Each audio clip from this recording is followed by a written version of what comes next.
বিশেষজ্ঞ টিম ব্যাগের ডিজাইন করে দিয়েছে, পোশাকের ডিজাইন তারা করে দিয়েছে। আমরা প্রাথমিকভাবে সেগুলো অ্যাপ্রুভাল করেছি। মাননীয় মন্ত্রী উত্তর দিয়েছে। আমি আরও পরিষ্কার করতে চাই, সমস্ত ছেলে বাচ্চাদের একই ধরনের পোশাক হবে, একই ধরনের ব্যাগ হবে।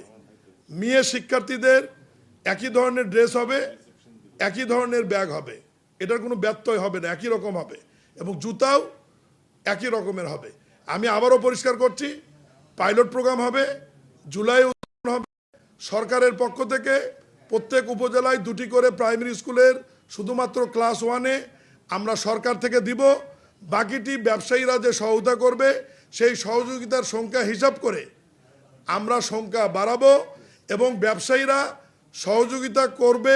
এর বাহিরেও যদি প্রয়োজন হয়, মাননীয় প্রধানমন্ত্রীর সিদ্ধান্ত, সারা বাংলাদেশেই সরকারের সক্ষমতা আছে, আমরা এই কাজ এগিয়ে নিয়ে যাব।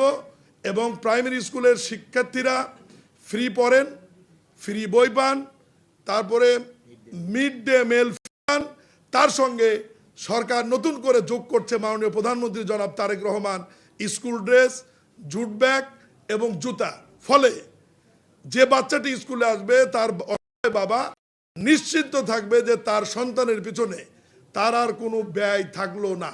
বই, পড়া, খাওয়া এবং স্কুল ড্রেস, এভরিথিং রাষ্ট্রের পক্ষ থেকে প্রোভাইড করা হচ্ছে, যেহেতু তাদের সাংবিধানিক অনুযায়ী শিক্ষা তাদের একটা অধিকার।